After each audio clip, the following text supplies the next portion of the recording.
Hello, I'm Dwight Norris of FishingAndWork.com, and today we're going to spool on some fishing line onto my Ugly Stick GX2 combo rod and reel. Stay tuned.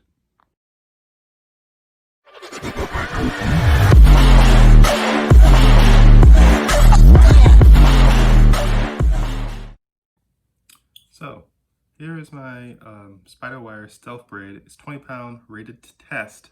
But you see here at the bottom, it's 8-pound test diameter. So when you think about that, it means it's as thick as 8-pound monofilament line, which is what's used on most smaller rod and reels, catching bass or panfish and stuff.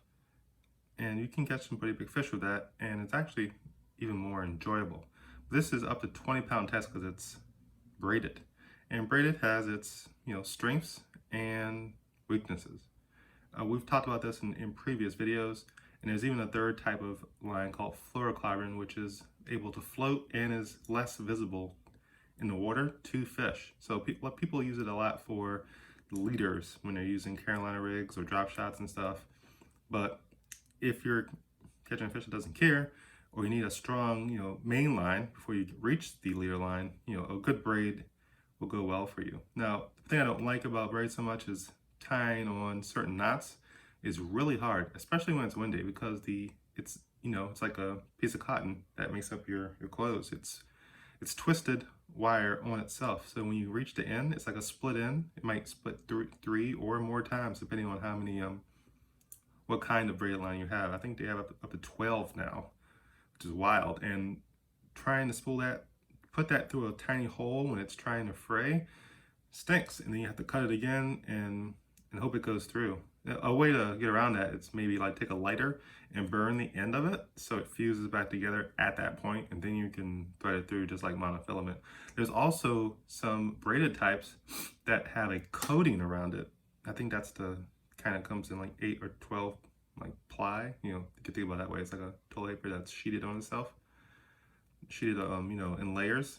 So then it has a monofilament feel on the outside, but on the inside, it's still this braided. This is old school, you can get the new stuff, and that's great. So let's get to something more important, which is getting it onto this Ugly Stick GX2. You see I have some old pin reels in here, some old stuff got from my uncle. But we're gonna put it on this bad boy. I have it over top of my storage container here, which is where I put a lot of my fishing stuff. And I'm just gonna set the line here. And the first thing you wanna know is when you put it there, it's best to have the front face of the line facing in the same direction as your spinning reel, because that's going to allow it to unwrap here and rewrap the same way it was on the spool here. So that's the reason for that. If you turn it the other way, it's kind of like, instead of going clockwise, it's going counterclockwise, which would mean the spool's trying to unspool from your line when you're trying to spool it. And well, that's not fun when you get into the wind. So let's do this. As you can see here, the line is unspooling from the front side of the reel of the fishing container, and it's going up through my loop here and out to the reel. So when you do it, you want to grab the line and bring it around here. I like to do it on this side. You can see which way it's looping, and it's naturally turning this way. So that's the way you want to tie it. You have it faced in the same way, so when you start spooling, it's going to spool that way.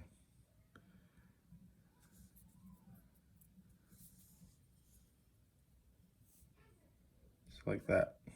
And then it's going to continue wrapping like this when you go around. So this is the way. Let me close it, show you. It's going to turn this way. So that's the way you want to lay it on there. It's kind of hard to hold this and do it at the same time, but I'm going to try something out. On top of this whole thing, you have a choice about how you wrap your line around the spool.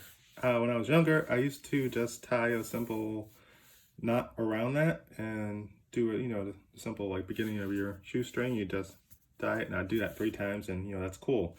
The bad thing about it is when you get toward the end of your line, that knot is actually not tight to the reel, and it'll just spin around when you get near the end of your line. And that's a good indicator that you need to, you know, get new line and spool it. And it's perfectly fine if you don't use more than 2/3 of your line that's on the reel. But once you get toward the end, you're gonna feel it slipping, and you might get some tangles, and you might get some knots. But all spinning reels, at least, and some big cast reels will have this little notch. I can't work this right here, and this is for you to not have to use a knot. You just put a little bit of line there, you can snip it on the other side, and then you just start reeling. Simple. This is, you know, the preferred method of doing that. Now, make sure you don't get low on line. That little extremely tight little notch will hold a bit of weight, but not as much as you think. So when you're at the end of the line and you're wondering, oh man, am I going to get this in? You should be a little worried, because it's probably going to fail you. But that's just a lesson learned. Now with the notch inserted and the line going down to your reel, some people like to have it in line, so they'll point their rod toward it to make it straighter, but that's not really completely necessary. You just have to make sure it's pointed up and that you do the proper steps to have it onto the spinning reel and or bait cast reel, which is slightly different. I'll be doing that later in a different video.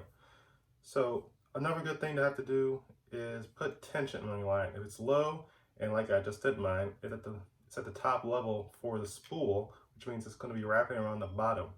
Now, if you do it when it's no tension, like I just did, I reeled it and it actually went below the thing here and started to get caught under here, which is not cool. You don't want that.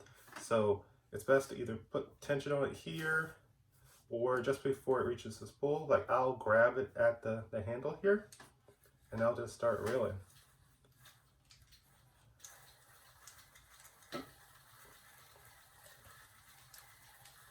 It's good after a couple of wraps, you take a quick look, check it out. How's it spooling? Is it going around evenly?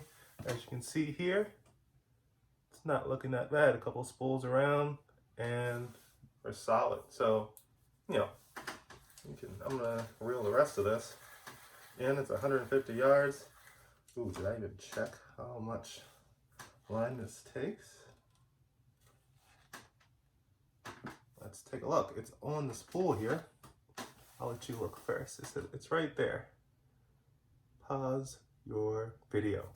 Now I'll look at it, and it says 8-pound test, 200 yards. And this is 125 yards of braided spiral wire stealth braid line. So I'm gonna roll this all in with no worries. Now, one thing to do when you're holding this in your hand, now I realize it, I haven't done that tight before, I'm trying to do it for the video, it's starting to burn, it's hot. So I'm gonna loosen up a little bit. You don't have to hold it like a death grip. Just enough so the line stays straight. Gonna check everything looks even. The best thing is once it starts spooling up on itself, you don't want to see it like heavy at the bottom and light at the top. That means one, your spool action isn't going all the way, or you have the line too loose, or maybe even too tight and it's cutting into itself. That's one thing that braided line does. It will cut into itself because it's so, I don't know, it just doesn't give. Monofilament gives and it kind of moves and shakes like water and fits into the spot. Braided line, if you hold it too tight, will cut into itself. And you might even notice that when you get a heavy fish that takes a lot of line and you reel it back in, the line doesn't look the same. But it shouldn't look the same anytime. But especially during this, just holding just enough. Just reel that puppy in. I'm gonna reel it in until I hit the end line, which is probably tied too. It looks pretty full. Like I don't want much more than this, but if this really is a 8-pound test diameter, this should hold 200 yards, and that's 125. So I should have more than enough space here to catch lots of fish next year, 2021, and this year, because it's pretty hot right now, 75 degrees. It's November.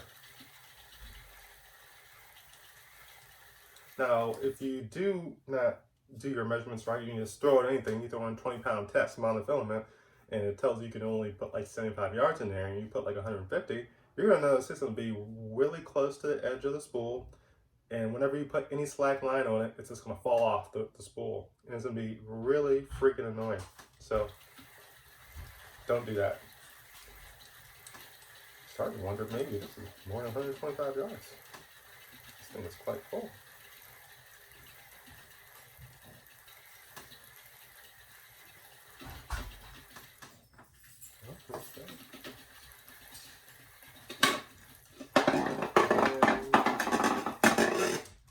We found the end of the line.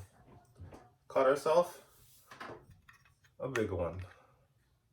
This is the end of the show. Spider wire self braid, spooled up, 20-pound test, 8-pound diameter. It's just a little piece of tape that's holding it on. We've maximized this. I don't even think we could hold that extra 75 yards. Maybe Shakespeare. It's a little bit off in their estimate. Yeah, that's possible because it was done with monofilament, not with braid. It's an estimate. Always remember it's an estimate. So try it at home.